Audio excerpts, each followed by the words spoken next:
para ver como que o olhar humano ainda eu entendo que ele faz toda a diferença. E mesmo que se um dia essa inteligência artificial conseguir fazer 100% dos diagnósticos, por mais simpáticos que a gente vê às vezes alguns robozinhos, não vai ter o calor humano e a relação Uhum, médico-paciente. uhum. A relação humanística Sim, vai fazer toda a toda a diferença, sim. diferença, né.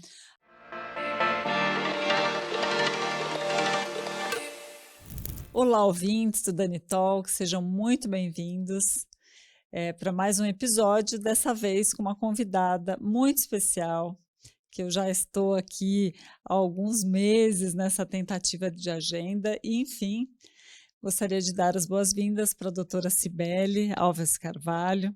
Bom, para vocês conhecerem melhor, a doutora Cibele é graduada em medicina, ela tem residência médica em clínica médica, ela é especialista em radiologia e diagnóstico por imagem, ela é membro titular do Colégio Brasileiro de Radiologia, tem MBA na FGV em Gestão de Clínicas e Serviços da Saúde, onde eu tive o privilégio de, dar aula de marketing na turma dela há alguns anos, né, doutora?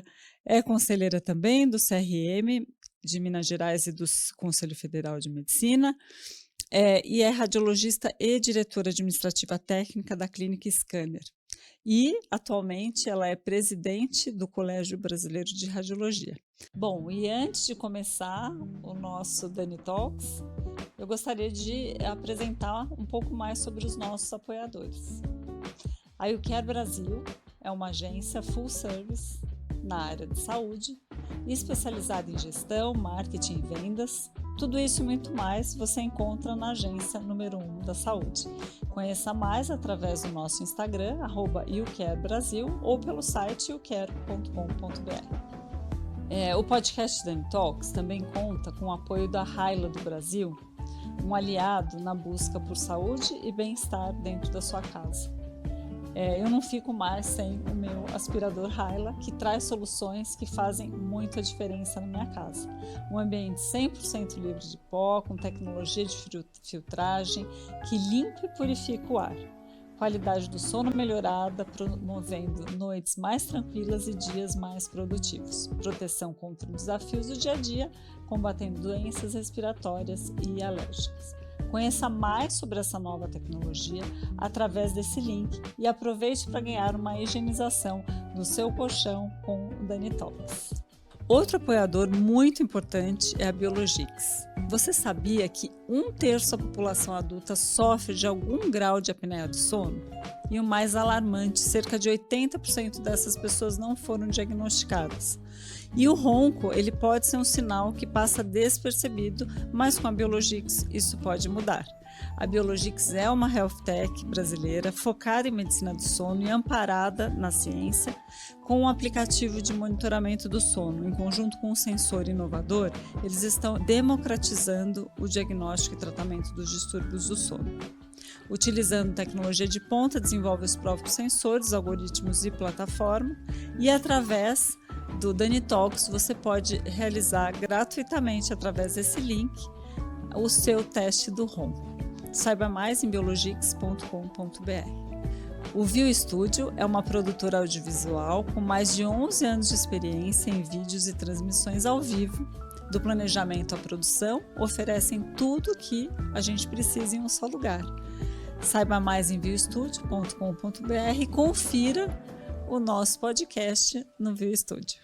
Uma grande felicidade por ser uma mulher, né, que vem aí, além de empreendedora, esse lado de fazer o bem, né, a diferença para o segmento da saúde. E acho que a ideia aqui é justamente a gente falar com esses ouvintes, Cibele, sobre os desafios de empreender nesse mercado da Sim, saúde, sim. sobre fazer a gestão de uma entidade, e eu também tive a oportunidade, né, de presidir uma entidade muito importante no segmento, então essa questão da nossa missão de Sim, transformar, de fazer a diferença. é. Muito bem-vinda.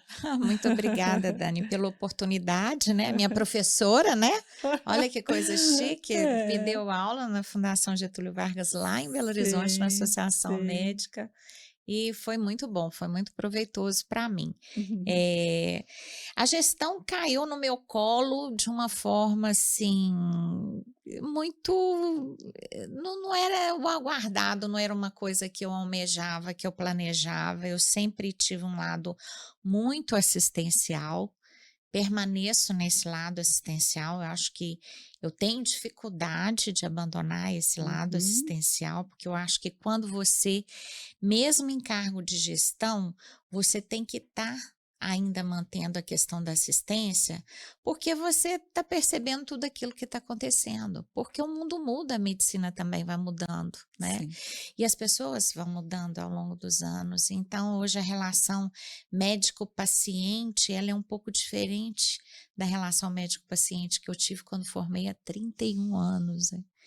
E eu acho que o papel da gente como mulher é um papel de desbravar mesmo, né, caminhos e principalmente incentivar outras mulheres a seguir caminhos da liderança.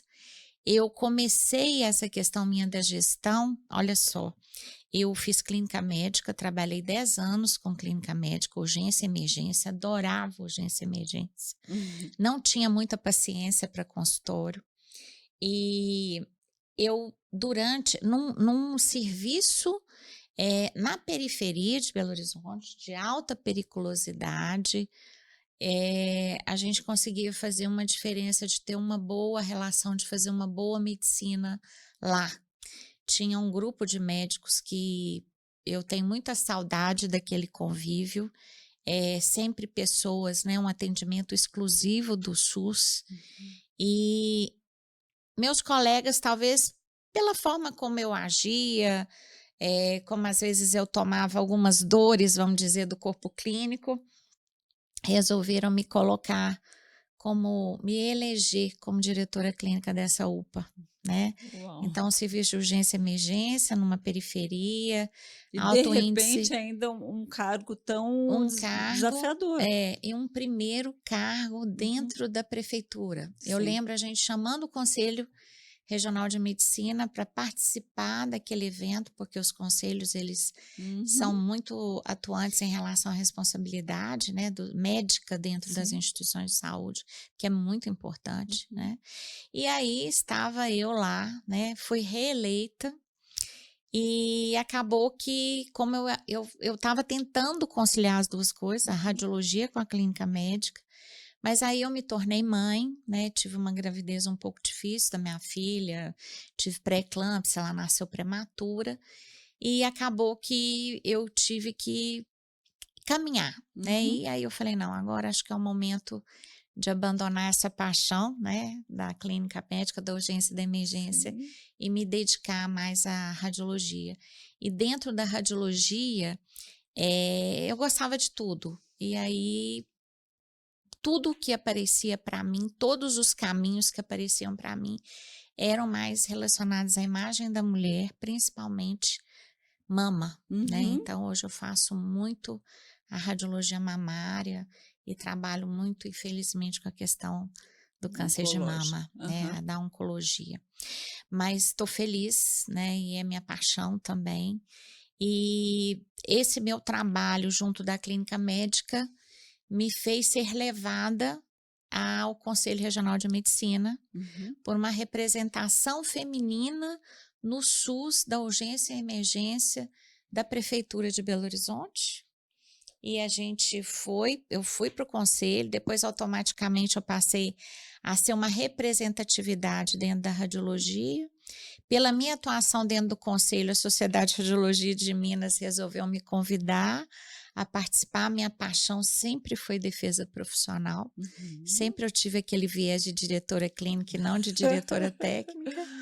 E aí, estou lá, eu novamente dentro do conselho, ocupei vários cargos dentro do Conselho Regional de Medicina e na pandemia, que foi um aprendizado maravilhoso para minha vida. Na pandemia, eu me tornei presidente do Conselho Regional de Medicina de Minas Gerais, vivendo desafios imensos, mas que fizeram toda a diferença na minha vida e tentar, eh, sei lá, usar daquilo que aquele certo poder que você tem junto ao Ministério Público, junto a outras entidades, vigilância sanitária, ver, né, aquela solidariedade quando a gente começou a ter aquela falta do kit de intubação que todo mundo se recorda. Uhum. O conselho fez um trabalho maravilhoso junto ao Ministério Público e a gente viu os hospitais privados e os hospitais 100% SUS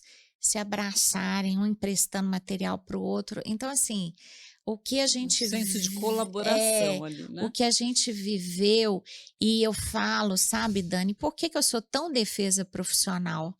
E eu falo que cada dia eu sou mais defesa profissional, né? Eu acho que a gente vai entrar no outro assunto, que é a questão dessa formação atual, da Sim. geração atual, etc. Mas a gente, dentro do conselho, a gente é que responde, né? Porque como nós somos responsáveis pela legislação em geral, as pessoas nos consultavam. O que que eu faço? O que que eu faço se eu tô com um paciente que tem Covid e que eu não tenho o meu material para minha proteção? Uhum. Eu vou ter que atendê-lo na urgência, não vou poder atendê-lo. Então, assim, era muito angustiante. Era muito angustiante. A situação nossa foi muito angustiante dentro do conselho. E um dia chegou uma pergunta que eu falo que embasa toda a minha paixão pela defesa da boa medicina e dos bons profissionais, né? Que um médico virou e falou assim: olha, não está tendo proteção, né? Material para proteção, era aquela loucura, você não tinha Sim. máscara, não tinha avental, era aquela coisa que nós vivemos. E falou assim: eu quero ter sim o direito de cuidar de um paciente com Covid, de entubar um paciente com Covid, Sem a proteção. mesmo sem a proteção adequada. Isso para mim foi um divisor de águas assim na minha vida, sabe? Eu acho que o profissional da área da saúde ele tem que ser muito respeitado. O médico precisa ser muito respeitado, porque na hora de uma coisa, uma doença completamente inesperada e totalmente desconhecida e continua. A gente ainda vai descobrir muita coisa em relação ao Covid, mas estavam lá, né? Os soldados, os generais da saúde, né? Então, viver isso dentro do conselho foi muito importante para mim. E dentro da minha atuação no conselho, que eu estou lá desde 2006, agora eu estou tendo a honra, né? Uhum. Eu falo privilégio, porque é um privilégio quando você tem o reconhecimento dos seus pares, né? De ter sido eleita eu junto com Alexandre Menezes para representar Minas Gerais dentro do CFM, né? E o Colégio Brasileiro de Radiologia veio dentro da minha atuação de defesa na Sociedade de Radiologia de Minas Gerais. Nós tivemos um desafio muito grande também em relação a uma operadora e a gente levou essa discussão, foi uma discussão que durou 7 anos, e aí na época o doutor Manuel Rocha, Uhum. querido, falou assim: "Ah, eu acho que essa mineirinha vai fazer barulho aqui", e me convidou para defesa profissional. E aí eu fui ao cargo, né, de defesa, depois vice-presidência e assumi a presidência, fazendo a gestão 23, 24, né. E ontem a gente fez o fechamento lá e foi muito bacana, Imagino, emocionante, e recebi uma homenagem, então isso conforta muito o coração da com gente certeza. e nos dá fôlego para pensar: "Puxa vida, acho que eu tô fazendo direitinho, não tô fazendo muita bobagem não, tô no caminho certo". E aí a gente respira fundo e continua nessa paixão e nesse compromisso, nessa responsabilidade da boa medicina, tentando entregar o que é melhor para a população, nossa população brasileira tão sofrida aí do ponto de vista da saúde, né? Eu Uhum. falo tanto do sistema privado quanto público, Sim. mas o público realmente é muito complicado. E no final dessa gestão eu trouxe 2 situações que eu falo que era uma bandeira nossa, né, de gestão. Uma foi uma reportagem que teve uma repercussão muito grande, a gente estava vendo os números, né, da nossa assessoria de imprensa, do nosso marketing. A gente teve um momento naquele programa de domingo da Record, Uhum. falando do tempo de espera para se realizar uma mamografia no SUS. Uhum. A gente teve visibilidade para isso, espero que esse barulho tenha servido para melhorar, né, esse tempo de espera, não só para a realização da mamografia, mas para o tratamento da E a doença do câncer jornada de desse mama, a paciente? jornada desse paciente. E a outra coisa foi ter um momento no Senado, com o senador Marcos Pontes, o senador Irã Gonçalves, através do IBDM, que é o Instituto Brasileiro de Medicina, que é da Frente Parlamentar da Uhum. Medicina. A gente fez uma pauta, a gente participa, porque a gente tem que ter uma Uhum. participação política, isso é muito importante, e a gente conseguiu ter um momento para falar da radiologia brasileira, né, dos radiologistas, um momento ali para falar dos nossos desafios e do que a gente busca, do que a gente quer. Então, isso para nós foi um fechamento, Uhum. né, com aquelas dentro do início da gestão algumas metas e a gente, graças a Deus, mesmo assim, ao final da gestão, a gente conseguiu cumprir com as metas que a gente tinha proposto lá em Uau! 2023. Então, assim, é um legado que você deixa que precisa de continuidade, né, Sim, Sibeli? agora assume o Rubens Schoener que eu, nós vamos com certeza, né, dar continuidade Uhum. a esse trabalho, que é mostrar que o Colégio Brasileiro de Radiologia né, ele representa a radiologia e o diagnóstico por imagem, né? Ele está ali ao guarda-chuva de todos os métodos Uhum. de diagnóstico por imagem que existem e somos legitimamente representantes dessa radiologia Uhum. brasileira, né? Agora, falando um pouco sobre a radiologia e trazendo ela para a nossa realidade, onde a gente tem um volume cada vez maior de formandos médicos, Sim. é um desafio não só de ter uma formação médica de qualidade, e Uhum. que com certeza isso já fica prejudicado, Uhum. de parte desses médicos darem continuidade ao estudo na área de radiologista, né, de Que é radiologia, outra coisa e que desafiadora. também é muito desafiador, e, em contrapartida, a situação da saúde, desde pacientes não diagnosticados precocemente e um volume de gastos também em radiologia crescendo a cada dia, Sim, em função da melhoria tecnológica, do aumento do acesso. isso. Como compor isso? Como que você está enxergando esse panorama? E Sim, como que a gente também pode aqui no Dani Talks alertar a população, né, sim. de como fazer o uso da melhor maneira, os Uhum. médicos, né, continuarem optando por estarem estudando a radiologia. Uhum. Uhum. O tema é complexo, né? Uhum. Esse grande número de médicos formados no Brasil, né, com aquela bandeira de que tem poucos médicos e, na verdade, não está ajudando, só está atrapalhando, Uhum. né? Só está prejudicando, porque hoje a gente tem a formação precária, muito precária, em alguns locais do país. A gente estava discutindo que existem várias cidades hoje no Brasil que elas não possuem hospital, mal um centro de saúde e tem uma escola de medicina. Como que você vai formar um médico que não tem paciente, que não vai Sim, ver a paciente, prática. que não vai praticar a medicina? Uhum. Então, esse é um grande gargalo. Não adianta falar que precisa aumentar o número de escolas que vai melhorar a distribuição dos médicos no país. Não vai. Uhum. O médico, eu falo, ele tem que ter, não é questão só salarial, né? Parece que os médicos são os grandes vilões, eles querem ganhar rios de dinheiro, não é isso. O médico precisa ter estrutura. E onde que ele vai ter estrutura? Ele vai ter estrutura Nos grandes onde a gente centros. tem, né, a tecnologia, a concentração de capital, os grandes centros, é lógico, porque é uma frustração para o médico, ele não vai conseguir fazer o diagnóstico adequado, não vai conseguir fazer o tratamento, ele vai fazer o quê? A gente brinca, ele vai virar um xamã vai cuidar do paciente pela imposição das mãos?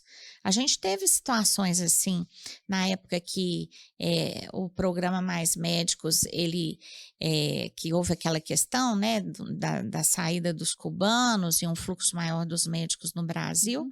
a gente recebia no conselho coisas absurdas, do tipo assim, não tem condição de eu ficar aqui. Tem as vacinas dentro da geladeira, a geladeira não funciona.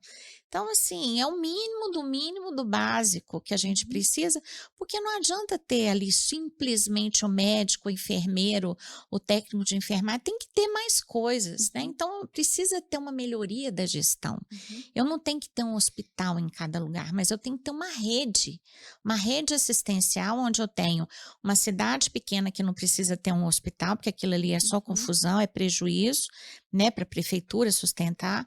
Eu tenho que ter um fluxo, né, uma referência, uma contrarreferência que funcione. Uhum.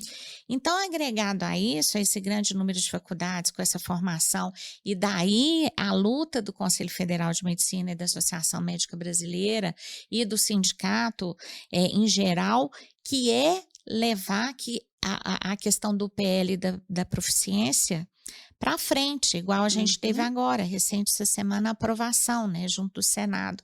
Porque não tem jeito, não tem outra forma. A gente vê hoje, a gente julga dentro do Conselho de Medicina, médicos muito jovens e situações de saúde que eram simples, fáceis de serem diagnosticadas e muito fáceis de serem resolvidas, mas eles não se atentam para um diagnóstico básico Uhum. porque a formação é inadequada. E colocando a área da radiologia, a coisa complicou muito mais, porque de 5 anos para cá a gente teve o fantasma da inteligência artificial. Uhum. Então, o que a gente vê dentro do Colégio Brasileiro hoje são acadêmicos de medicina falando assim: olha, o meu professor da faculdade falou para eu não fazer radiologia porque a especialidade vai acabar. Então, o CBR, o que que ele está fazendo? Um trabalho hercúleo dentro do nosso congresso. A gente tem tem arenas, nós inovamos, além Uhum. das salas de aulas, a gente faz as arenas Uhum. que ficam ali no meio da exposição, todo mundo circula, ouve, é aberto, que é o radiologista do futuro. Né? A gente precisa mostrar para esse jovem acadêmico de medicina que a radiologia vai existir sim. Sim. A inteligência artificial ela não vai substituir. A gente já tem mais de 5 anos de Uhum. inteligência artificial e ninguém foi substituído. A gente precisa sim ter o radiologista, como sempre a radiologia ela teve ali muito ligada à tecnologia por causa dos equipamentos, então tudo de inovação sempre veio primeiro para a Uhum. radiologia. A gente precisa estar atento a entender e trabalhar junto, trazer a inteligência artificial como nossa beneficiária para nós, para o nosso paciente, Uhum. para eu agregar mais rapidez ao resultado, para eu poder ter certeza do meu diagnóstico. Eu trabalho com inteligência. Fazer as análises Isso, históricas. exato. Eu trabalho com a Uhum. inteligência artificial, Um olha só, aliado. desde 2015. Uhum. Com a mamografia, a gente tem inteligência artificial. Nossa. E para que ela funciona ali para mim? Eu não jogo a inteligência artificial e vou relatar tudo que ela aponta no exame. Não vou, porque ali metade não é Aham. nada. Mas quando eu tenho uma dúvida, por exemplo, tem um foco de microcalcificações, que é muito importante no diagnóstico mamário de câncer de mama. Se eu estou na dúvida que ali tem um foco, que aquele foco é suspeito, eu jogo a inteligência artificial e ela circula aquele foco, pronto. Nós duas, eu e a inteligência artificial, nós entramos num consenso e aquilo ali nós Uhum. entendemos que é necessário ser relatado, Uhum. alertar em relação àquilo ali. Então, nós estamos fazendo esse trabalho, trazendo, sempre a gente tem nos congressos esses espaços para os acadêmicos, para as ligas acadêmicas, para mostrar isso. E a gente tem que tomar esse cuidado mesmo da inteligência artificial, principalmente porque sempre vem tecnologias que são questionáveis. Uhum. Né? Então, a gente sempre tem que alertar que tem que, assim, igual, por exemplo, você tem uma feira de radiologia para diagnóstico por imagem. Depois que você começa a trabalhar com radiologia e que você vai ver um equipamento que tem tais e tais softwares, Com certeza, se você comprar 10 softwares, você vai agregar, vamos dizer, mais R$ 100.000 ao valor daquele equipamento e daqueles 10 softwares você vai usar na prática mesmo 2. Uhum. Então a gente tem que tomar muito cuidado. E aquele pulo do gato, né? Nós estamos vivendo muito a mágica, né? Você consegue fazer isso. Chegaram a um absurdo de querer substituir a mamografia pela termografia. A gente não fala de termografia, é coisa do século passado. E a gente viu prefeituras gastando rios de dinheiro com termógrafos para falar que estava Fazendo a cuidando mama. da saúde da população em relação à prevenção do câncer de mama. Né? Deixa de colocar o mamó, porque vai ali alguém e fala, não, compra isso, é ótimo, etc. E aí entra nisso a história dos equipamentos, por exemplo, os equipamentos muito hoje, né? Mas é aquele ultrassom de bolso, é aquele ultrassom que eu lembro que a gente estava no nosso congresso brasileiro lá em Florianópolis e tinha uma empresa de equipamentos falando assim, doutora, pelo amor de Deus, eu estava conversando com a médica ali, era outra especialidade, que ela não pode pegar esse ultrassom de bolso para fazer ultrassom de mama dentro do consultório dela. Porque aquilo ali é para você ver um detalhe ou outro que é importante, mas um detalhe dentro de uma coisa enorme, por exemplo, é ver um líquido livre dentro de um abdômen para ver se pode ter um processo inflamatório ali, ou se tem um trauma e tem um impacto e pode ter sangue na cavidade. Não é para você ver detalhes, né, de um ultrassom diagnóstico. Então a gente tem que tomar muito cuidado com as novas tecnologias, principalmente a questão da inteligência artificial. Até hoje a gente não teve nenhum software que trouxesse 100% de certeza diagnóstica. Então, para ver como que o olhar humano ainda, eu entendo que ele faz toda a diferença. E mesmo que se um dia essa inteligência artificial conseguir fazer 100% dos diagnósticos, por mais simpáticos que a gente vê às vezes alguns robozinhos, não vai ter o calor humano e a relação médico-paciente. A relação humanística vai fazer toda a diferença, né? Agora, nos bastidores, a gente estava conversando sobre essa questão de muitas vezes o paciente ele não ter a dimensão do quanto é crítico ele não cumprir com um cronograma de exames preventivos. Sim, a gente vê isso na prática. Né?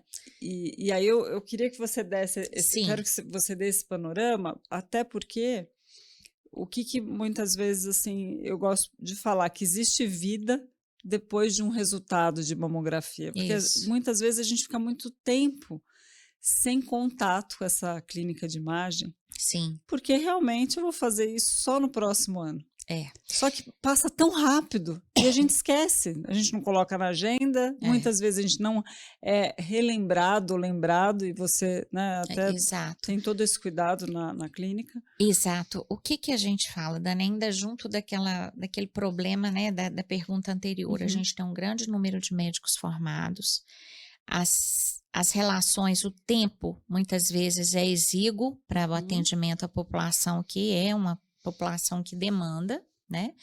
E que é lógico que o número de exames vai ter uma tendência a aumentar. E a gente tem uma dificuldade, porque o que eles fazem? O que os financiadores do sistema de saúde fazem?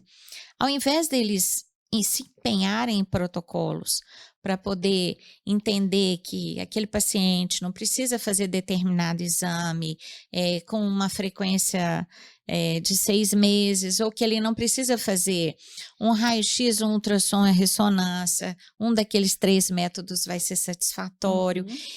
Então, assim, ao invés da gente buscar, até junto à sociedade de especialidade, fazer protocolos de qualidade, né? Porque o que infelizmente a gente vê não de só alguns minimização de custo. É só minimização de custo, tá? Infelizmente, né? A gente vê aí o próprio câncer de mama. né, esse negócio, todas as sociedades médicas falam que a partir dos 40 anos a gente tem que fazer a mamografia anual, é uma luta nossa a questão de não, rastreamento a partir dos 50 de 2 em 2 anos. Aquilo ali, com o índice de câncer de mama que a gente tem só crescente, e pior, ainda no Brasil, o número de cânceres de mama em mulheres jovens está avançando em níveis 3 vezes os níveis mundiais. Por que isso? Não sei. Aí a gente ainda não sabe, é tudo muito novo. Mas como que, se eu estou fazendo diagnóstico de muitas mulheres abaixo de 40 anos, como que eu vou colocar um lapso temporal de até os 50 e de 2 em 2 anos? Esse é um problema. E isso é tanto na saúde suplementar quanto no SUS. Sim. Então, o que a gente vê? Quem é penalizado com esse grande aumento de exames é o médico da radiologia e do diagnóstico por imagem. Sim. Nós não somos nós que estamos pedindo os exames, nós estamos fazendo os exames. Então, a gente tem que entender esse fluxo, tentar não equilibrar, deixar a coisa acontecer, não, e aí a gente reduz 20%, 30%, 40%, o que a gente está vendo de clínicas, de grandes centros de diagnóstico por imagem sendo descredenciados. Ou quebrando, porque virou um mercado, assim, não é mercado. Eu tenho que ter um mínimo de qualidade, eu tenho que ter um mínimo de recomposição inflacionária, eu tenho equipamentos que eu tenho que comprar que hoje são em dólar. Olha o preço do dólar, olha o preço do filme, né? A gente ainda imprime mamografia. Não tem filme mais, não precisa pagar, mas tem a documentação, tem um Pax. Quanto que vale um Pax? Quanto que vale guardar todo o seu arsenal de imagens dentro de uma nuvem hoje? Por vários anos. Por vários e vários anos.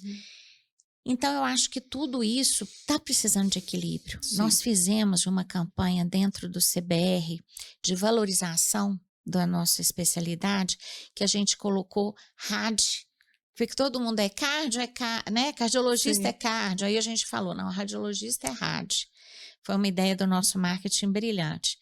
E a gente como a patologia clínica, anatomia patológica, o capítulo à parte da CBHPM da MB, que é o SADT, que é o Serviço de Apoio Diagnóstico Terapêutico. A gente levantou a bandeira que nós não somos apoio, nós somos essência. Se eu tenho um diagnóstico precoce, e daí toda a importância de eu ter qualidade nesse diagnóstico, porque se eu não tenho um equipamento bom, um equipamento atualizado, um equipamento com uma impressão, com um monitor de qualidade para eu enxergar a lesão, se eu não tenho um software de repente bacana, também, por que não falar disso, de inteligência artificial para agregar mais ao meu diagnóstico, se eu não tenho isso, eu posso deixar passar algum diagnóstico. E esse diagnóstico ser diagnosticado ali na frente, tudo isso traz impacto para o custo do sistema. Então, nós somos essenciais, nós radiologistas, quando fazemos o diagnóstico precoce. Quando esse diagnóstico precoce, ele significa redução da morbidade do paciente e da mortalidade, né? E isso traz, sim, redução para o custo do sistema de saúde. É lógico, eu vou falar de uma mínima cirurgia que vai resolver tudo, e que não vou precisar, às vezes, de fazer uma radioterapia, um tratamento oncológico, um tratamento imunoterápico, mas infelizmente o que eu tenho visto hoje, como é a saúde no Brasil, a gente sempre tem de trás para frente. A gente está falando dos medicamentos super caros, né, que tem que ser acessíveis. Então, a gente está vendo uma pauta, né, de liberação de equipamentos extremamente caros, né, dentro do rol, dentro do SUS, né, do Conitec, mas a gente não está falando de assistência básica. Então, isso já é um tiro no pé para aumentar e muito a sustentabilidade do sistema. Aí começam os protocolos. Sim. Que a gente vê de alto impacto, que não está ajudando a saúde está tentando reduzir um custo que, na verdade, é uma maquiagem, porque se realmente a gente pensasse mais no rastreio, que se eu tivesse um controle maior do meu paciente, né? Olha, você já fez 1 ano esse exame, você tem que retornar, porque a gente esquece mesmo, o tempo está célere e tudo. Se a gente tivesse toda essa preocupação com a prevenção, Uhum. com certeza a gente não ia estar até hoje no Brasil falando dessa medicina hospitalocêntrica. A Sim. gente fala muito mais de nível terciário do que primário. Agora você falou da agenda tardia no SUS da mamografia, qual que é hoje, atualmente, esse prazo? A gente levantou dados do Ministério da Uhum. Saúde que a gente tinha uma média de até 80 dias. Só que a gente sabe que existe um furo naquilo, né? Aqueles dados eles têm que ser alimentados pelas prefeituras, pela Secretaria Municipal, Estadual, Uhum. e a gente sabe que nem sempre chega lá. Então, os poucos dados que nós devemos ter nesse Brasil continental, está falando em 80 dias, mas a gente sabe que é muito mais. Sim, é muito Então, é tempo. muito É. preocupante isso, né? Câncer de mama é o que mais mata no Brasil, as Sim. mulheres. Uhum. A gente vai falar um pouco sobre a questão da liderança feminina, mas antes disso, a gente falou, né, dessa dificuldade da educação médica. Sim. O quanto esse médico pode, porque a gente tem talvez um buraco ali da formação de qualidade, mas também, no decorrer da carreira, essa necessidade de ter alguns outros conhecimentos. Como você fez o MBA em gestão da saúde, Sim. você não atua só como gestora. Uhum, Seu não. foco, seu core central é a medicina, Sim. mas o quanto isso te trouxe, de flexibilidade, tá na sua mão a gestão ali. Uhum. Agora, o que a gente também tem visto desses médicos mais jovens é uma vontade, assim, imensa de aparecerem, estarem nas redes sociais, serem os influenciadores. O quanto isso você acredita que prejudica o negócio? Quanto isso ajuda, né, porque a gente sabe também que a gente tem que, de alguma forma, né, estar presente. A gente tem várias resoluções e é dentro dos conselhos de medicina, Sim, e a gente tem uma resolução específica sobre publicidade, sim. né. Uma coisa que hoje a gente não pode deixar de falar e que isso está muito claro para a população. Infelizmente, às vezes está claro para a população, mas no momento mais tardio. Quando ela teve alguma experiência em saúde que não satisfez, e aí que ela vai buscar saber qual que é a formação daquele médico que ela procurou. Então, não dá para a gente hoje, eu falo que hoje o registro de qualificação de especialista, que é o RQE, ele está valendo mais que o CRM, o número de registro no conselho. Por quê? Porque a gente está vendo o que está vendo. A Sim. gente tem um movimento enorme de faculdade de medicina, não posso generalizar, mas muitas com uma formação inadequada. A gente teve recentemente o MEC fechou faculdade de medicina, Uhum. principalmente por causa dessa questão Da da prática. prática, Uhum. né, que não tem, né? Hoje, infelizmente, a gente tem uma situação que faculdade de medicina está sendo aberta por ordem judicial. Aí já está tudo equivocado. Então, esse médico, ele precisa se especializar. Mas a gente está vendo, infelizmente, uma tentativa de um caminho mais fácil. Uhum. O que hoje dá o registro de qualificação de especialista para o médico?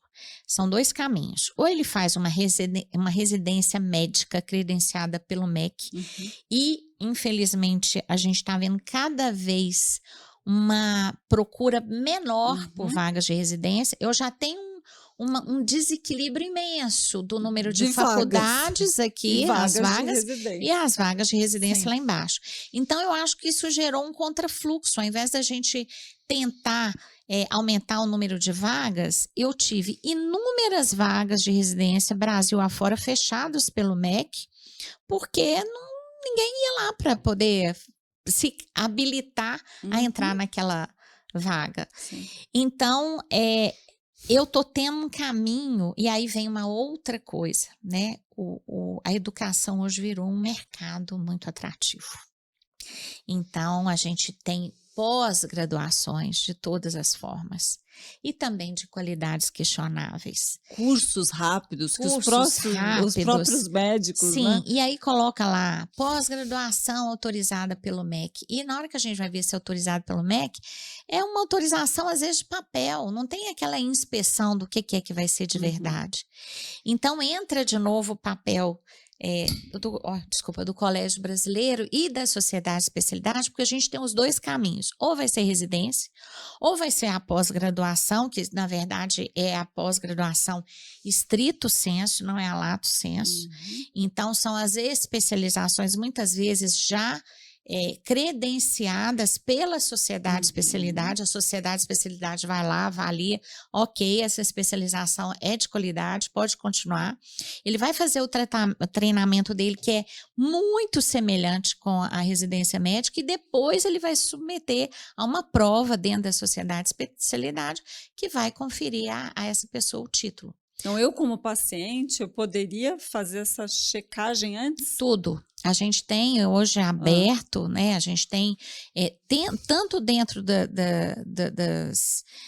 dos links e dos sites de sociedade de especialidade, quanto do próprio Conselho Federal de Medicina e conselhos regionais, a gente tem até um aplicativo do CFM, que é o Busca por Médicos, Uhum. que você coloca lá o nome do médico, de onde que ele é, e vai aparecer se ele tem especialidade registrada ou não. Uau, E isso, assim, para o público já é muito interessante, né, a gente muito fala: importante. "Ah, o doutor Google", mas gente, essa questão, né, dessa facilidade de acesso à informação hoje é Uhum. fantástico, e o paciente ele sabe disso.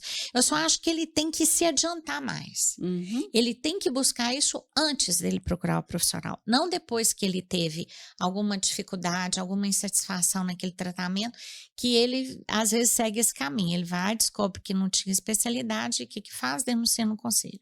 Sim, O que a gente tem hoje, denúncias nos conselhos de medicina, por de más práticas. atendimentos, mas uma má prática, mas também Hum, relatando que o médico não é especialista.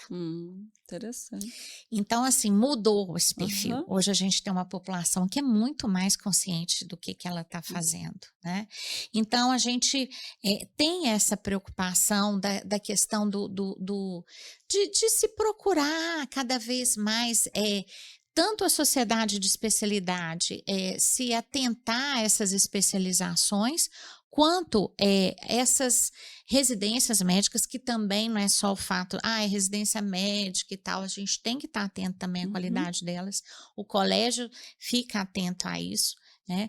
Então, assim, hoje a gente tem que ter uma faculdade que dê uma boa formação, que esse médico, busque ter uma pós-graduação, né, em estrito sensu pelo menos, e que ele vá buscar o seu registro de qualificação de especialista, ou seja, na residência credenciada pelo MEC, esse registro ele é automático, ou ele vá fazer a prova de título dentro da sua sociedade de especialidade. Uau, É é isso uma que dá a jornada garantia. sem É aham. uma jornada. É um desafio, e aí muitas vezes ele deixa de fazer isso. Muitas, Sim, aliás, é o que mais a gente está vendo. ok. Ele está deixando de fazer porque ele quer ir para a rede social, quer fazer soro azul, soro verde, soro amarelo, que é uma picaretagem. É lógico que o médico, igual falando da questão da resolução da publicidade, né? Quando toda vez Foi tem a muito revisão, importante foi, ser feito isso. sim. E agora ainda uma atualização. Uma atualizar, sempre tem que atualizar, Uhum, porque as coisas vão mudando, mas assim, era o ponto de mais crítica que os uhum, conselhos recebiam, era a questão da publicidade. Pô, mas o dentista pode fazer publicidade, o biomédico, o enfermeiro, por uhum. isso que a gente tá essa concorrência e tal, mas agora a concorrência tá aqui, né, dentro da própria medicina. E as pessoas também estão querendo, né, Dani, assim, o perfil mudou, todo Mudou mundo quer muito, ficar jovem para o resto da vida, sim. quer ficar super atleta o resto da vida, Se valorizam outras valorizam especialidades. outras coisas, e É, aí a turma que está chegando, que Não não está entrega. querendo ter esse trabalho de ficar estudando esse tanto, Sim. já vai, faz aquela clínica. E tem, às vezes, se tem condição financeira, vai lá, o pai monta aquela clínica maravilhosa, né? E as pessoas às vezes se cantam por aquilo, e você vai ver tudo aquilo que está fazendo não serve para nada, pelo contrário, às vezes pode prejudiciar e muito a saúde das Uhum. pessoas. E eu te falo, ao longo da minha vida, dos meus 31 anos, pessoas que eu encontrei ao longo da minha vida que não deveriam nunca ter sido médicos, foram inúmeros deles. Eu me deparei com essas pessoas dentro dos conselhos, principalmente dentro do Conselho de Minas, né, que eu estou lá desde 2006, sendo denunciados por má prática. Uhum. Então, assim, não tem jeito, né? Tem que se É, esforçar. tem E é que se muito difícil essa esforçar. questão do ser autodidata para medicina. Não, você tem que ter treinamento, você tem que pôr a mão Uhum. com cuidado, tem que ter Eu não tenho preceptor. eu não posso errar, em algumas questões da medicina não dá para errar. Eu não posso abandonar aquela pessoa que é residente, Uhum, que ainda não tem o treinamento adequado, eu não posso fazer ele ser mão de obra barata dentro de uhum, uma instituição de saúde, eu tenho que ter a preceptoria do lado. sim, E a responsabilidade é tanto daquele médico sim, quanto a do preceptor. Então uhum, as coisas não são brincadeira. As pessoas, saúde não é brincadeira. sim. Um erro mínimo É pode uma levar a vida, uma é vida, isso aí. à perda de uma vida, né? Agora, falando em liderança feminina, a gente tem uma realidade que é um setor, em termos de liderança, muito masculino ainda. Sim, Hã, mas que, antes do Dani Talks, a gente teve a oportunidade de conversar algumas questões, e a gente falou que, atualmente, a gente tem uma barreira que não é só de ser masculino, mas das próprias mulheres. E acho que era legal a gente falar um pouco sobre isso, dessa união que sim, falta. exato, isso é perfeito. Uma vez eu tinha sido convidada para um bate-papo entre mulheres líderes Aham, e muitas delas falaram isso. E eu vivo isso também algumas vezes. Eu falo que na minha vida, quem sempre me levou ao cargo de liderança foi um homem, em todas as vezes, sem exceção. Eu não tive nenhum convite para ser líder por uma mulher. E eu acho que a gente precisa discutir isso, sabe, Dani? Porque a gente precisa incentivar as mulheres a se apoiarem. sim. Os homens são muito mais parceiros entre eles, Uhum. né? Meu filho de 18 anos, a gente ouve isso há quanto tempo, ô mãe, esse negócio, né, essas meninas, essas amigas, ô amiga, amiga, amiga, aí vai, a amiga vai embora e fala, fala, fala da amiga, e os homens não, você vai lá, xinga o cara, tal, aí ele vai embora e Amanhã fala assim, pô, mas esse cara é gente boa demais, é um amigão meu. Então, é por que isso. isso? É, Essa competitividade que às vezes não tem motivo nenhum para sim. competitividade. É simplesmente o prazer de não ver a outra bem. Então, por que nós somos tão importantes nesse mundo, nós mulheres, nós somos capazes de ser mãe, né? Existe uma liderança maior na sua vida do que você ser mãe. Uhum. Você cuidar de uma casa, cuidar de um companheiro, cuidar dos seus bichos, né, cuidar da sua casa, da comida da sua casa. Quer dizer, a gente tem vários papéis muito importantes na vida de várias pessoas. Uhum. E a nossa liderança feminina, a gente sabe, a gente tem uma delicadeza, a gente tem uma empatia, a gente pensa mais no outro, a gente dá muito mais chance à defesa do Sim. outro, do contraditório do outro. A gente é mais, não sei te falar, existe realmente aquela coisa mais da sensibilidade, mas essa sensibilidade, ela também tem hora que ela trai um pouco a própria mulher, né? Uhum. Então eu acho que a gente precisa ter mais fóruns em relação a isso. E a mulher, ela precisa também ter mais coragem de ser líder. Uhum. Várias vezes eu tive a oportunidade de chamar mulheres que para alguns cargos que eu tinha certeza que elas tinham uma competência, que eu imaginava aquele cargo para aquela mulher e ela simplesmente declinou. Não, eu não quero, eu não dou conta, porque a gente sabe que dá trabalho. Dá trabalho porque às vezes o seu parceiro, ele não entende tão bem isso. Uhum. Às vezes não é muito fácil a gente ter dentro de casa a ausência para o parceiro, a ausência para os filhos. Então, tudo isso, né? A mulher ela é muito cobrada, ela é muito cobrada. E, e, Esse e equilíbrio esse equilíbrio, é ele dá desafiador, trabalho, é sim. desafiador. Uhum. Mas a gente tem que inspirar as mulheres e Uhum. falar assim: olha, foi difícil, A mas gente eu dá dei conta. conta, vai dar certo. Sim. E dentro da radiologia a gente tem uma dificuldade maior. Olha, para você ter uma ideia, a gente, Brasil afora, a gente já tem muito mais mulheres médicas do que homens, já dobrou muito mais os Uhum. 50%, a gente vê no último censo CFM-MB. Na radiologia, não. Ah, é? Na radiologia, a gente ainda tem em torno de 34% de mulheres e o Mulheres. restante de homens. Hum. Por quê? Por causa da questão da radiação ionizante, da maternidade. Isso é um tabu. E hoje a gente sabe que a radiação, quantas mulheres grávidas hoje não trabalham, né? Com radiação, lógico que você vai tomar seus cuidados, mas assim, hoje os equipamentos eles são muito mais seguros em termos Uhum. de irradiação da radiação, né? Uhum. Então, isso dá uma tranquilidade muito Sim. grande. E então a gente está também falando para as Para as nossas mulheres. acadêmicas, não tenham medo da radiação Aham. ionizante. Sim. Assim, eu fico impressionada. Uma vez eu fui num evento representando o CBR dentro do Ministério do Trabalho, estava tendo uma discussão em relação à radiação ionizante, o pessoal confundia a radiação ionizante com material radioativo. Uau! Césio com raio-x. Eu falei, gente, como assim? É.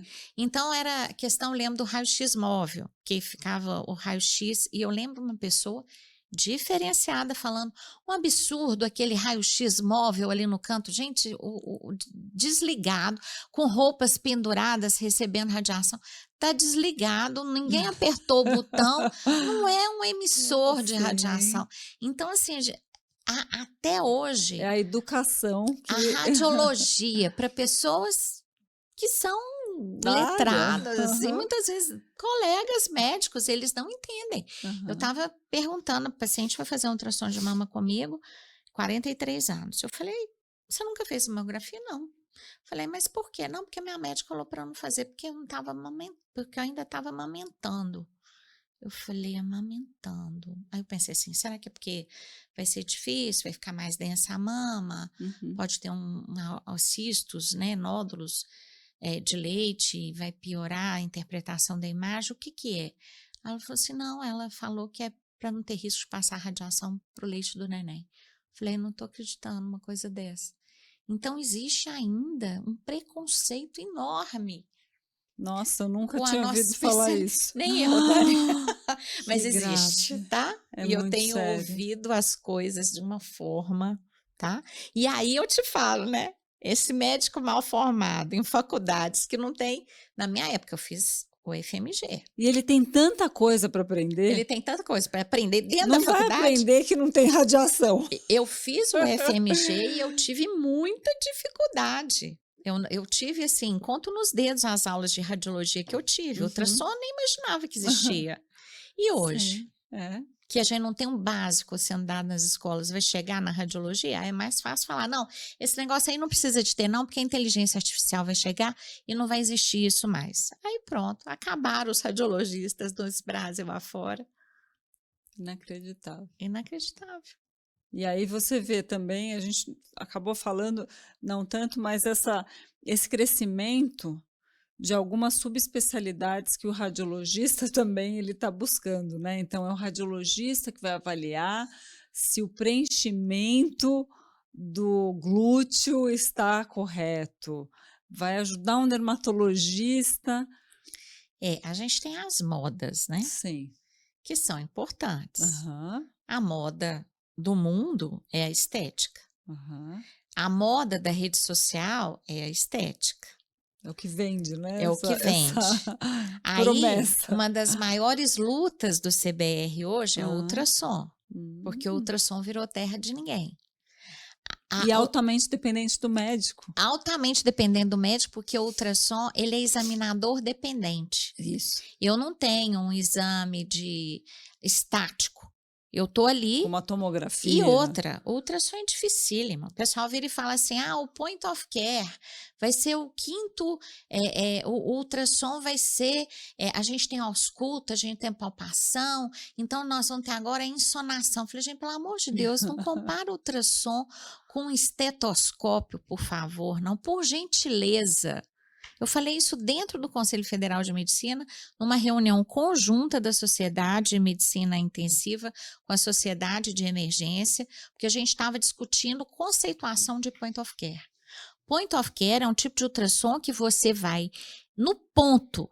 Você precisa saber se aquele paciente tem alguma coisa dentro, por exemplo, do abdômen, um sangue, um líquido, que precisa de um tratamento imediato, um tratamento urgente, emergente.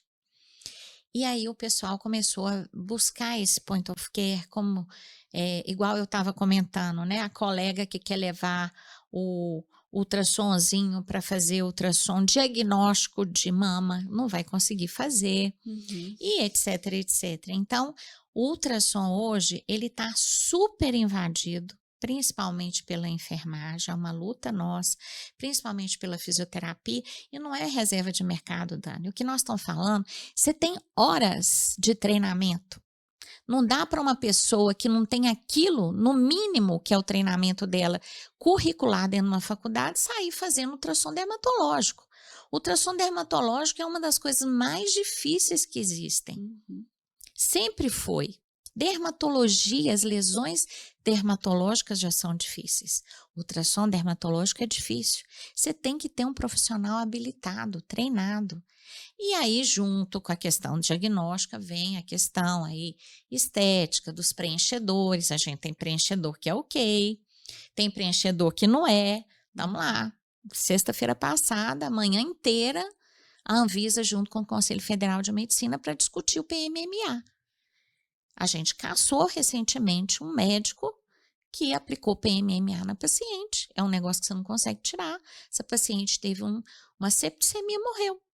Uhum. Então, as coisas não são brincadeira. E o Sim. povo está brincando É de um fazer alerta, medicina. claro, é. Ninguém quer fazer medicina, sentar, fazer o Enem, entrar para uma faculdade boa, fazer uma residência e ali ralar e cada hora muda alguma coisa. Você tem que estar estudando sempre, porque a Indo em medicina congressos.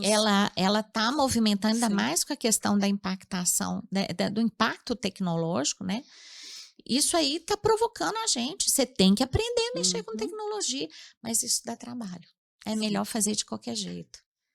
Mas aí vem uma pessoa que não é nem da área de saúde, igual aquele caso do rapaz, que era um cara diferenciado, foi parar em qualquer lugar, com qualquer pessoa, para fazer qualquer coisa, que era o peeling de fenol. E aí vem a questão da legislação. O fenol, ele é importante, em alguns casos, para tratamento médico. E aí a Anvisa, naquele furor, né, da morte do rapaz, vai e proíbe o fenol. uso. Aí lá vem todas as entidades médicas pedindo para a Anvisa, não, peraí, pode ter, não restringe, não acaba com isso, não proíbe de vez, vamos discutir quais casos podem ser aplicados e tal. Então, nós estamos realmente, assim, vivendo grandes dificuldades. E eu acho que a bandeira maior da nossa gestão junto ao CBR foi justamente isso: mostrar para a população A a importância importância do médico que é especialista, que do estudou para rádio. aquilo, do rádio à essência, que ele sabendo bem, ele vai olhar aquela imagem, ele vai fazer um diagnóstico precoce, ele vai salvar uma vida, ele vai diminuir o impacto no custo da saúde. Uhum. Então, assim, parece que a gente discute, fala, mas os grandes players do mercado, né, tá ali os financiadores, os próprios médicos, por que não, e os pacientes, eles têm que entender isso. É a colaboração, acho que é a questão agora de co-criar com todos esses elos, né. E Exatamente. o seu papel é fundamental, principalmente por estar numa posição de evidência Uhum. e de força, porque você representa hoje, eh, um volume imenso de médicos, Sim, a gente tem mais de 16.000 médicos radiologistas. no Brasil, da Uau! radiologia, do diagnóstico por imagem, fora ainda as áreas de atuação. Uau! É. Nossa, é muita gente. E a gente também fala, Dani, Hum, aproveitando, da questão das outras especialidades médicas. sim. Tem que ter o treinamento habilitado. Uhum. Não adianta, eu sou cirurgião e eu vou pegar ultrassom e começar a fazer diagnóstico de Uhum. apendicite. Não é assim, né? Sim. Eu vou fazer o diagnóstico de apendicite pelo ultrassom point of care. Não é, Uhum. point of care não é isso. Então, eu acho que a gente tem que estar atento a isso. É, e É a talvez formação. sim, e essa visão de que você não necessariamente precisa também se especializar nisso. Se você é um cirurgião, você pode usar radiologista como uma especialidade aliada, Isso. um colega que vai complementar confirmar a né, o seu diagnóstico, como o laboratório clínico, que muitas vezes apoia a radiologia Sim, numa jornada de um paciente que tem um ultrassom, que tem um teste de genética que uhum, confirma mais alguma coisa, sim, com e que certeza. você teve um papel inclusive muito importante, né, de aproximar essas especialidades. Sim, sim. Hum, Existe uma a gente vive muito, os mesmos dramas, né, o uhum, grupo do SADT, sim. porque é justamente É, isso que eu te falei, ao invés de se preocupar com com a os prevenção, protocolos, por protocolos. exemplo, você leva para a CBHPM uma nova tecnologia, Uhum, vai gastar mais? Mais, mas o tanto que ela vai economizar ao longo da cadeia do tratamento? uhum, Isso tanto para o laboratório quanto para a imagem. sim, Então, assim, é aquilo que eu te falei, a gente sempre faz o caminho inverso, a gente tem que começar a aprender que saúde é do começo, e é a prevenção, sim. né. E é interessante, recentemente, a gente na YouCare, a gente ajudou a organizar um evento, justamente para aproximar as fontes que pagam os planos de saúde do SADT, e na ocasião foi a parte de medicina diagnóstica, mas, com protocolos voltados inclusive para exames imutáveis, que você faz uma vez e você não precisa fazer outras vezes, né. E Exato. muitas vezes o médico, ele não sabe, E e ele vai ele pede pedindo. de novo. E o quanto essa comunicação entre o laboratório e o plano de saúde, os protocolos, ele vai fazer muito sentido para que o setor se torne sustentável. Com certeza, eu falo, por exemplo, o que que a gente muitas vezes sofre? Você tem uma autorização da realização do exame, Uhum, ele é autorizado, ele é solicitado pelo médico assistente, ele é autorizado, uhum. o radiologista faz, o patologista clínico faz, e na hora que você faz tudo, entrega, faz o seu melhor, vem a A glosa. glosa. Aham. Por que que isso não é avaliado Na lá atrás, autorização. na Aham, autorização? Dá mais trabalho? E a ANS diante disso? Qual que é o papel da sim. ANS?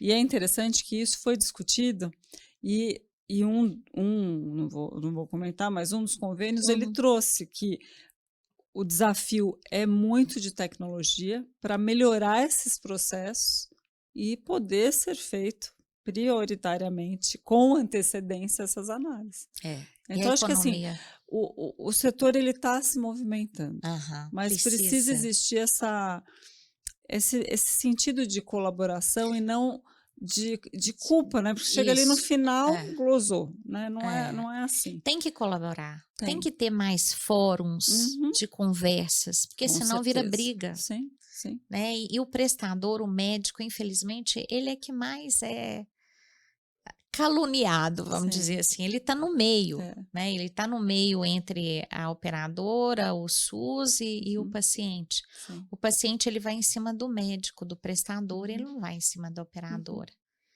Então o próprio paciente, ele tem que entender os direitos dele. Ele tem um contrato. Quantos contratos caríssimos que aquele cliente não paga para aquela operadora? O que a gente tem visto, Dan, dentro das resoluções da própria Agência Nacional de Saúde? O que ela busca? O mínimo respeito. Se eu vou descredenciar tal serviço, o cliente tem que ser avisado. Às vezes ele Sim. contratou aquela operadora por causa daquele serviço. E não existe esse mínimo de respeito com o E muitas paciente. vezes tem todo o histórico, né, que hoje ainda não é compartilhado. Então, Exatamente, é são outra questões coisa, sim, né, sim. assim, o prontuário único, tô Aham. cansada de ouvir Eu isso há tantos imagino. anos e a coisa não anda, não é É, possível com é. tantas startups, com tanta Sim, tecnologia, tantos sim. softwares, a gente não consegue fazer É. um prontuário único no SUS e na saúde suplementar, Ó lá, que vamos deixar esse desafio é aqui para que seja multiplicado. exatamente, pelo Sim, amor de Deus, olha a é, economia disso, é. não é difícil. Bom, nós estamos chegando ao fim. Sim. Foi muito bom, porque você fala de uma forma, né, porque acho que os ouvintes pensam: "Ah, é uma doutora". Aham. Mas, assim, eu acho que você traz para nós que não são médicos, uma visão de que também nós temos uma responsabilidade, Sim. e a gente tem que buscar por isso. Então, consultar o médico que a gente vai ser atendido, eu tive um caso muito particular, na coluna, e eu precisei buscar médicos que eu nunca tive a Uhum. oportunidade de especialidade de ser atendida. E foi bastante difícil, né, então, É eh, desafiador. você busca o médico, ele nem te vê direito, já fala que você tem que ser operado, né, Uhum. aí eu fiquei imaginando: "Mas quanto vai custar isso?". Uhum. Tudo bem que é Uhum. o plano que vai, entre aspas, pagar, mas será que precisa? Então aí Aham. você vai buscar uma segunda opinião, e tudo baseado nos exames de radiologia, né, e aí a segunda opinião com o médico, que aí eu tive cuidado de ver esse especialista, dos anos. Olha, de forma nenhuma, você vai sofrer mais uns meses, mas Não precisa. faça isso, faça isso. Então, assim, a gente precisa desse aprendizado, e a gente precisa assim, tomar partido que a saúde é nossa. Exatamente, nós temos E responsabilidade que pela a nossa gente saúde. Nós também vamos tem entregar a quem responsabilidade, sim. essa saúde? É. Eu fico impressionada, Dani, assim, o brasileiro, seja qual for o nível cultural dele, Uhum. parece que ele não preza pela busca por uma saúde de qualidade. Isso Ou ele é uma terceiriza, interrogação na minha ele acha que o vida. É. médico é o responsável, né. Mas assim, sabe, por quê? Por que Uhum. não exigir, né, um mínimo, né, por Sim, que não exigir qualidade? sim. É tudo para depois, "Ah, não deu certo, eu vou e brigo", não é Uhum. assim, a gente tem que ter a responsabilidade Exige antes. de procurar exato, vá antes, pense Sim, antes, avalie antes. sim, Esse muito bom. faz e eu quero te agradecer pela oportunidade, espero ter contribuído Muito. para quem está aí nos ouvindo, né, Nossa, para que você foi realmente a muito saúde mude um pouco, né, esse sim, viés aqui dentro desse nosso país tão sim, maravilhoso que é esse Brasil, é de isso pessoas mesmo. tão fantásticas, né. Aham. Não, e você foi muito transparente, e aqui se você viu, a gente falou de muitos temas, né, Sim, desde a questão da liderança feminina, porque a gente realmente precisa na área da saúde, a gente já tem um volume muito grande de mulheres, então, né, vamos nos unir. sim. A questão da sustentabilidade do sistema, então acho Uhum, que a gente explorou muito isso, muito obrigada até por esclarecer tantas coisas. uhum. A questão da inovação, inteligência artificial, que eu acho que ainda é algo que não traz tanta clareza, mas Uhum, você conseguiu mostrar, né, a inteligência artificial não vai fazer tudo sozinha, uhum, e a questão da prevenção e do autocuidado que a gente tem que ter.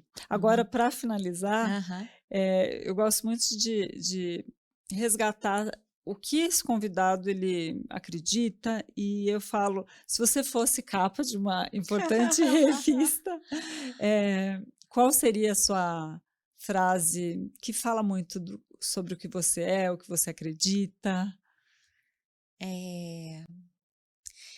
Eu acho que o que me move é buscar, né, seja em que fórum for, né, a a boa medicina e a boa prática médica. Eu acho que para a gente poder, dar mais qualidade de vida à população, Uhum, porque nem sempre a medicina com toda a tecnologia consegue curar, mas pelo menos reduz o sofrimento. uhum. Então, eu acho que essa é a minha bandeira, a boa medicina e a boa prática médica. Muito bom. Doutora, muito obrigada. Obrigada a você, Dani, por tudo aí, pelo seu papel, que eu sei que não é a sua área, mas eu sei o tanto que você defende a nossa área. Sim. Então, muito obrigada e realmente vamos em frente, Vamos em frente, né? pode contar comigo. Muito obrigada.